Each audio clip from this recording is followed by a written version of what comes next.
Finalmente chegou o dia daquele vídeo que todo mundo espera eu fazer no final do ano e que sempre dá muito murmurinho aqui no canal. E eu acho muito bom porque assim eu conheço mais do gosto de vocês e também vocês conhecem mais do meu gosto e mais de mim. Hoje nós vamos falar dos melhores álbuns de 2020 para mim. Ok? E aí, gente, tudo bem com vocês? Bem-vindos ao meu canal, se é a sua primeira vez que você está passando por aqui. Eu sou o Gabriel e hoje, como eu disse aí, eu vou ranquear os meus álbuns favoritos de 2020, tá? Já vou aproveitar e dizer que as opiniões que eu vou expressar sobre as discografias referentes aqui que eu vou enaltecer são do meu gosto pessoal, não tem nada de embasamento em charts ou qualquer coisa relacionada, ok? É a minha opinião e como eu enxergo esses trabalhos aqui, beleza? Sem mais delongas, vamos começar isso daí. Mas antes, já quero aproveitar e convidar você que não é inscrito aqui no canal para se inscrever, vem fazer parte da nossa comunidade. Aqui eu falo de música pop e de outros assuntos relacionados e vai ser incrível ter você aqui com a gente.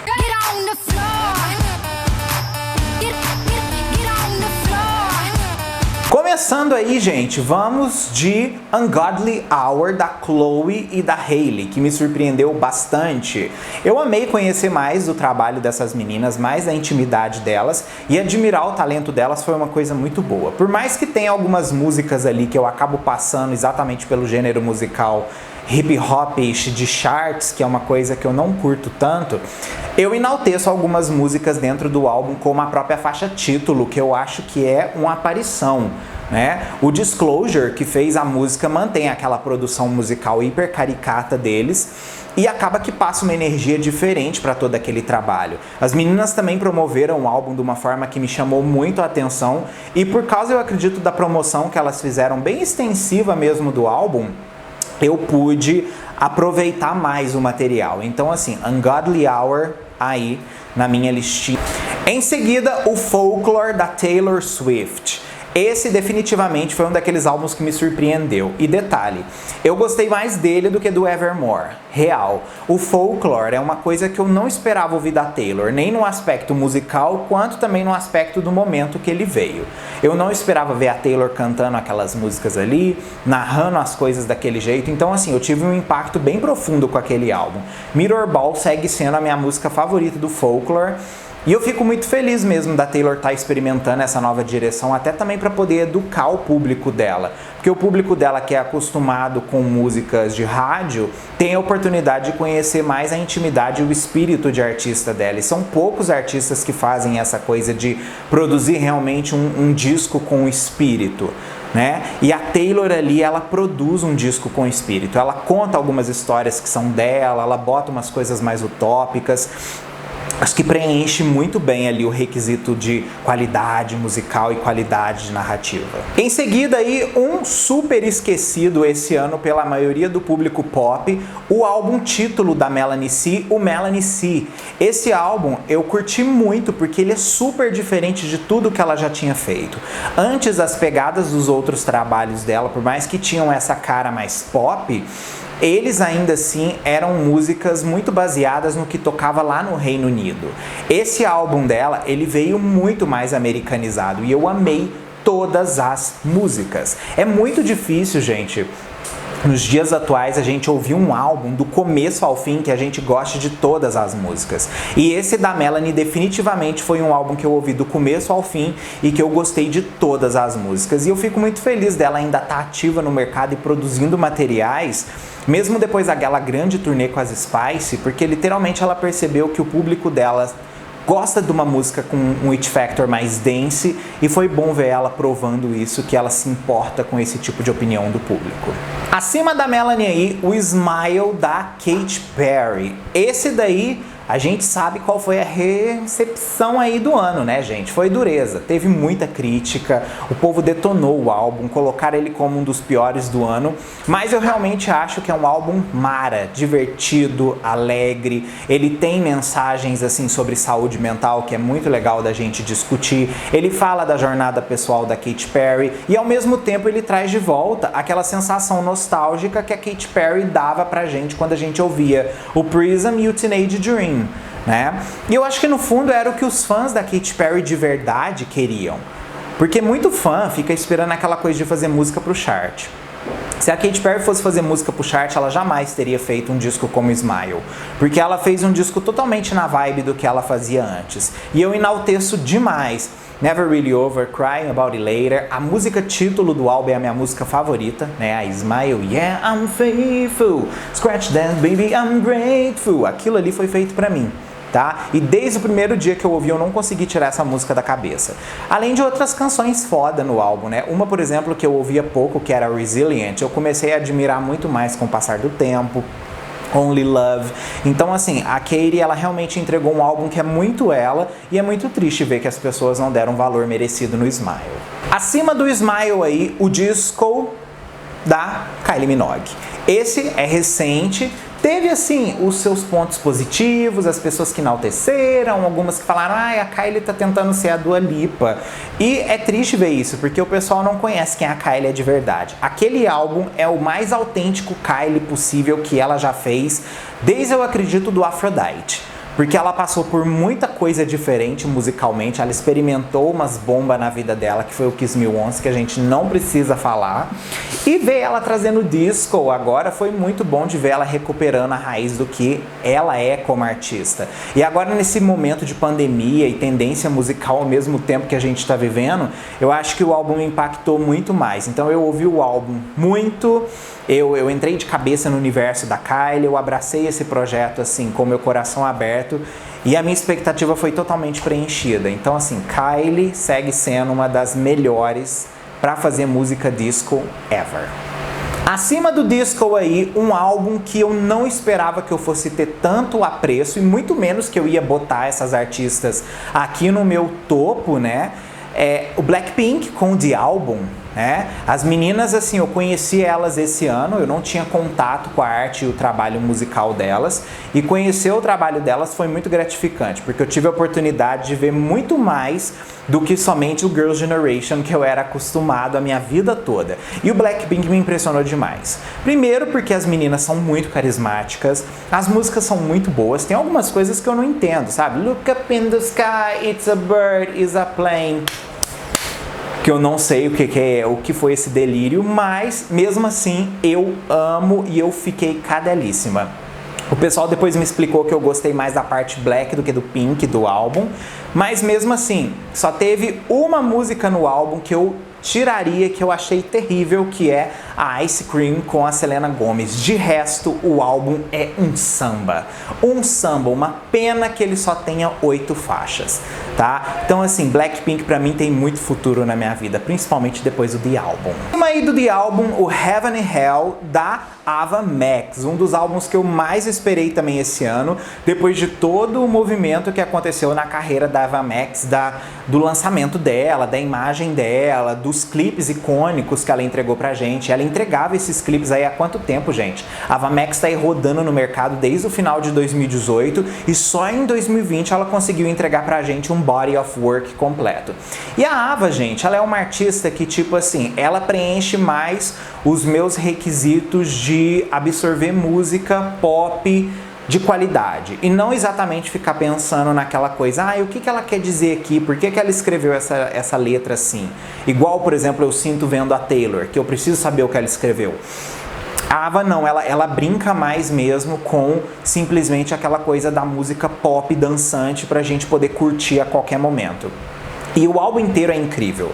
Ela lançou recentemente My Head and My Heart, que eu achei que completou demais o corpo daquele álbum, e ele só fica mais incrível ao que o tempo vai passando, porque literalmente ele é um trabalho pop muito atual e ao mesmo tempo ele tem um toque nostálgico para fazer com que a gente fique com o coraçãozinho aquecido. Então Heaven and Hell, um dos meus favoritos. Acima aí do Heaven and Hell, o Sawayama, da Rina Sawayama, que foi mais uma surpresa nesse ano para mim. Olha aí, engraçado que aqui a gente tá tendo alguns artistas que estão nos seus debut ou segundo álbuns em 2020 e eu sou uma pessoa que eu ouço muito artista antigo.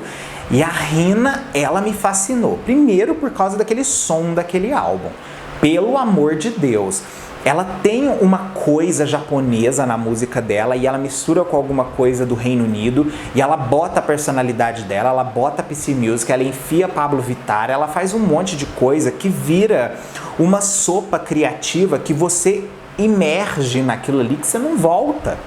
Entendeu? O álbum da Rihanna é um caminho sem volta. E essa versão deluxe que ela lançou recentemente seguiu o Poder e Legado. Por mais que Lucid seja uma faixa mais farofa, ao mesmo tempo funciona muito dentro do universo do Sawayama. E eu fiquei muito feliz e satisfeito com o conteúdo daquele álbum. A Rihanna é sensacional. Se vocês não deram a oportunidade de conhecer esse trabalho dela, ouçam o Sawayama.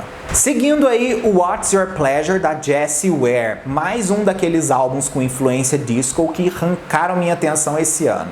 Eu demorei um pouco para ouvir esse álbum, tá? Eu não ouvi ele quando ele foi lançado, eu fui conferir ele quase 3 meses depois que ele já estava lançado, por muita insistência dos meus amigos, porque, como eu disse para vocês, gente, eu sou um pouco resistente a artistas mais novos. Porém, falaram pra mim, Gabriel, escuta, ele é como se o Future Nostalgia da Dua Lipa, ele fosse feito para um público mais adulto. Aí eu falei, como assim o Future Nostalgia para um público adulto? Vou ouvir isso. E ela entrega um álbum que soa como trabalhos da Grace Jones, um disco post-disco extremamente chique, com uma sonora extremamente atemporal, com letras muito boas. Eu achei um hino de álbum. Achei, inclusive, assim, depois eu parei pra ouvir a discografia dela, achei o melhor da carreira dela. É o álbum dela que eu me identifiquei de primeira. Todas as faixas são sensacionais. Se vocês não deram a oportunidade de ouvir, ouçam Jessie Ware, What's Your Pleasure. Começando aí agora o top 5, né? Quinto lugar, o The Weeknd com After Hours. Pra mim, um dos álbuns mais importantes desse ano, não somente no aspecto de revolução de mercado, mas também no aspecto de criação musical. Cara, que fucking álbum! Olha pra você ver, esse álbum foi lançado aí, se não me engano, foi em março. Passou, olha quanto tempo, o álbum continua sendo enaltecido como um dos melhores do ano, e realmente é. O The Weeknd trabalhou a era belíssimamente, deu uma entrega de trabalho visual que deixou a gente sem fôlego. O The Weeknd é foda, né, gente? Ele é foda. Blinding Lights voou para todos os locais possíveis, foi um tipo de música diferente que foi acessível para uma grande massa, que é ótimo porque ajuda com que pessoas que fazem música diferente também entrem naquele universo ali e a música deles chegue naquele povo, né, massa. Então, assim, realmente, o The Weeknd, pra mim, Abel, eternamente no meu coração. Em quarto lugar, o Tickets to My Downfall, do Machine Gun Kelly. Esse álbum é uma viagem. Por quê? O Machine Gun Kelly, ele é um rapper. Aí ele resolve juntar com o baterista do Blink e fazer um álbum de punk rock. Ele faz simplesmente um álbum que me dá um surto de nostalgia, porque o álbum parece o Best Damn Thing da Avril Lavigne, ao mesmo tempo que parece o Self-Titled do Simple Plan. E é o que eu mais amo de música, porque foi onde eu fiz a minha personalidade ali, naquele momento. Foi álbuns que moldaram a minha personalidade. Então, foi uma volta numa coisa que eu não ouvia há muito tempo. E foi muito bom, identificação de primeira. Quem tiver a oportunidade de conferir o trabalho do Machine Gun Kelly, ouça o disco Tickets to My Downfall. É um caminho sem volta se você gosta de pop rock daquele estilinho que era 2005, 2006. Real, sem contar que ele é lindo, gostoso e é um deleite visual também. Em terceiro lugar, o Plastic Hearts da Miley Cyrus. Mais um álbum aí no estilinho rock que me tirou a atenção totalmente esse ano. Eu, no final do ano, comecei a entrar de cabeça um pouco mais no universo do rock. Eu comecei a ouvir algumas coisas antigas, eu comecei a ouvir Nirvana de novo. E aí, quando a Miley vem com Midnight Sky, eu achei que ela ia seguir uma proposta e depois o álbum cresce para um outro canto, onde eu não esperava nunca a Miley endossar, nem no aspecto da imagem, essa persona que ela tá apresentando pra gente agora, roqueira, ao mesmo tempo que ela entrega um álbum que tira a gente de órbita. Todas as faixas naquele álbum são faixas incríveis. É literalmente o álbum da carreira da Miley. Ela fez esse álbum com uma maestria, porque assim, gente, quando você faz o álbum com paciência, você percebe que o artista, ele fez o disco aos poucos, ele pegou realmente o melhor material para fazer, e não foi aquele álbum que ela juntou um monte de coisa e jogou aí na pista pra gente. Não, é uma coisa realmente que ela teve um trabalho de botar uma característica nova dela e se reencontrar de novo ali. E o som ficou perfeito pra ela, porque não deixa de ser aquele It Factor rebelde que a Miley Cyrus conquistou da gente nessa década, ao mesmo tempo que apresenta ela de uma forma completamente diferente. Eu virei cadela total do Plastic Hearts. Em segundo lugar na minha lista, Chromatica, da Lady Gaga. Chromatica foi um acontecimento na minha vida. Eu ouvi esse álbum num nível sabe, eu tava muito entusiasmado pra ouvir. Não é à toa que ele fica aí no meu top 2, ele em segundo lugar, dos álbuns favoritos da Lady Gaga, porque realmente é um álbum pra você... Gente, você entra no universo de Chromatica, você não volta. Tá? Chromatica é você começar a ouvir quando vê se já acabou o CD. Porque uma faixa puxa a outra. O trem é tão bem feito, tão bem construído. O som daquele CD é tão à frente do seu tempo, tão chique, tão refinado. Uma farofa boa, sabe? Cara, Chromatica é uma coisa que acontece uma vez na vida de um artista. Eu tenho certeza que o próximo álbum da Lady Gaga não vai ser 1%, mentira, vai ser sim, mas não vai ser o mesmo nível que foi o Chromatica. A gente absorveu diferente. E assim, Sour Candy, Rain on Me, Babylon, Replay, Enigma, Sign from Above. Gente, pelo amor de Deus, que hinos. Alice, pelo amor de Deus, né? Lady Gaga tava iluminada, desceu uma luz assim em cima dela, igual aquelas coisas que abduz extraterrestre. Falou, aqui a gente vai deixar a inspiração pra você fazer o álbum da carreira. E ela fez Chromatica. Eu tenho muito orgulho desse álbum, real. E em primeiro lugar, óbvio, gente, não tinha como não ficar, Dua Lipa com Future Nostalgia. Pra mim, melhor era do pop de 2020. Incomparável. Tinha anos que eu não vi uma era igual a Dua Lipa fez o Future Nostalgia. Clipes, promoção massiva, diversas promoções em rádio, versões diferentes das músicas, relançamentos de produtos para aumentar o engajamento da era. Cara, a Dua Lipa foi um gênio. A equipe de marketing dela tá de, assim, eu tiro a calcinha para eles e olha que eu nem uso calcinha, entendeu? Então assim, já tá tirada. Mas eu falo pra vocês, Future Nostalgia, Hallucinate, Physical, Don't Start Now, sabe? Break My Heart. Não dá, gente. É uma melhor que a outra. Cool. São faixas, gente, que você percebe que vai passar anos, a gente vai continuar ouvindo isso, porque é literalmente aquele pop feito com maestria. Feito realmente para falar, isso aqui tem que ser um produto que o povo vai consumir para vários anos, não uma coisa para rádio e só para aquele momento. Já tem um ano que Don't Start Now foi lançada. A música não sai da cabeça das pessoas. Não sai. Piorou aqui no Brasil com a Manu Gavassi fazendo assim? Piorou. Mas a música não sai. Para quem não consome Manu Gavassi aí no mundo, a música não sai. Então assim, eu fiquei muito feliz mesmo com a posição da Dua Lipa de fazer um álbum que misturava esse futuro com também o nostálgico, que é o que eu amo, gente. Eu amo esse flerte do atual com o passado. Eu acho que o passado sempre pode influenciar a gente a produzir coisas melhores, porque a gente pega coisas que deram errado no passado, reinventa e a gente consegue fazer dar certo. E a Dua fez isso. Ela pegou um momento que não era aí visto há quantas décadas, que era o disco, e refez de uma forma que funcionou bem demais. E olha a tendência que virou. A gente está tendo um CD atrás do outro vindo com todo esse universo aí. Então, Dua Lipa, meu amor, você estará para sempre no meu coração. Essa daí é a minha lista e eu quero saber agora de vocês. Quais os álbuns favoritos de 2020 para vocês? Esquece charts, esquece qualquer coisa. Comenta aqui o seu sentimento pessoal que eu quero saber, tá bom? Ó, um mega beijo pra você e na próxima semana a gente vai falar dos piores do ano, que eu acredito que vai ter fogo no parquinho. Amo, tá? Tchau!